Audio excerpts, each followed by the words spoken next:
Greetings, Elder Blacklight here. When you're living in someone else's world that's entrapped you in their world and they give you no way out of your world, you allow them to define who you are. They put any label they want on you, and by you being in their world, trapped in their world, looking for a way out but can't find no way out, and some of us are not looking for a way out, don't want a way out, and we accept any kind of labels, any kind of language, any kind of description that those who are the masters of their own world puts upon his subjects. And so when it comes to reparations, we let them lead the argument or define the argument. In other words, we fight and they fight. They set the pace and we fight, they fight.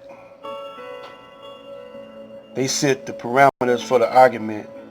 They set the language, and therefore we talk like how they want us to talk.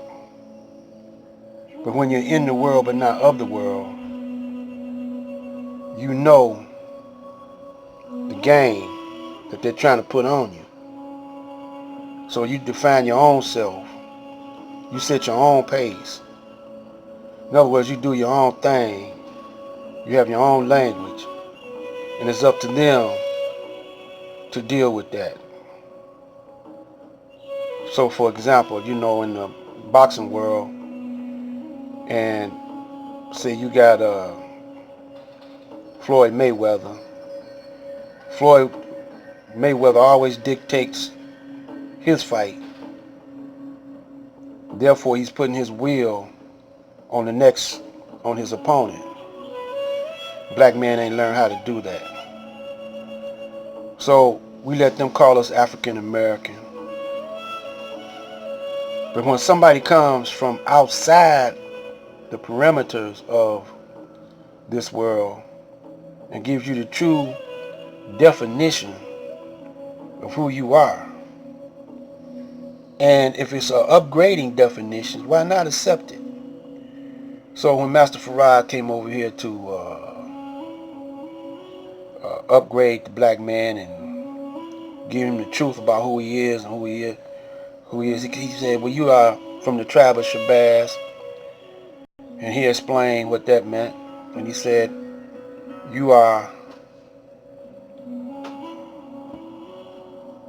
the original Asiatic black man,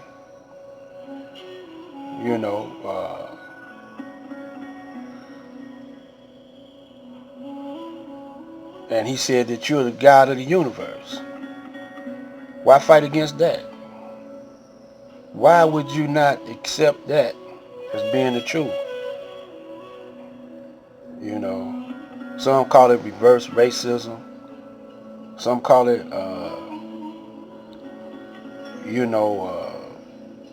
blasphemy. And so then that's when the Honorable Elijah Muhammad went to the scriptures that the black preachers were using in benefit of the Caucasian, the slave master. And he showed in the scriptures where Jesus was saying the same thing. And Jesus said, when you see me, you see the Father. And in Revelations, they describe how Jesus looked. Hair like lamb's wool, feet of burnt brass. That's a black man, right? All day long. So he also described who the so-called Jews was. He said, you are a liar. Your father is a liar. You know, you faking the funk, man. You faking the flavor. You know, and I ain't accepting, and that's when they tried to kill him. Well, that's what happens nowadays when the black man tries to sit on his throne. You know, everything he do turns to gold. He's a champion in music, a champion in all the arts, even in science. You know, but he gets no credit. And plus, if you get someone that's a messenger of Allah, quite naturally they're gonna try to squash his flow, his rap, you know, and all his disciples gonna get. They're gonna try to just squash all his disciples. So,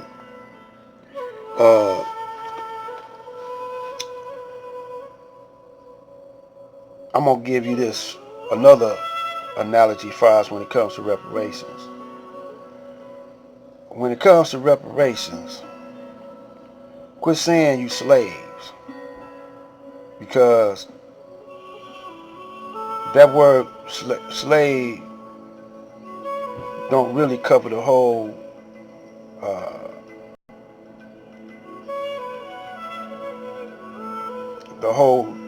spectrum of who or what happened to you. You're prisoners of war, and you were made slaves for 400 years. And when you look in history, they don't make slaves change their names, and don't give them education, don't allow them to read, don't allow them to play their music, have sex farms, and they didn't do that. So this is another category of slavery. It's more like you prisoners of war, and you're under a sadistic, beastly slave master. So they not only owe us reparation, we're going to demand that they're going to give us something. So instead of asking for reparation, arguing about it, you're going to demand it and let them put them on the offense, on the defense. Put them on the defense. You know, you got to be on the offense when you're dealing with war crimes, humanity crimes on humanity. You know, because you got on the world court, they got a category of human rights, not civil rights, but human rights. And so this is where you got to take it. You know, you got to take your argument to the United Nations,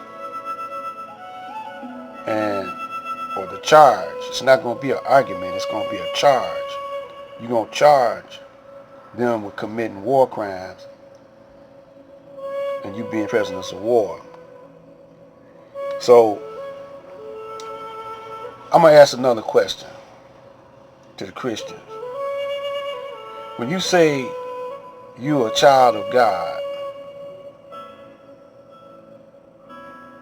and you get an application, and the application say, what's your nationality?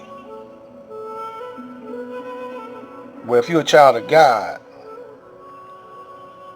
does God have a nationality?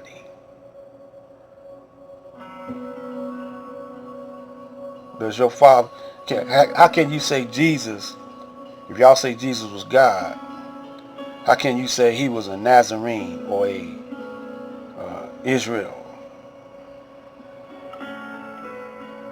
God don't fit in no small categories. And if you're a child of God, what would be your category? Would you put American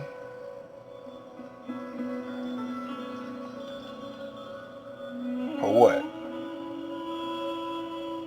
We're going to, this is just to be continued. Black light.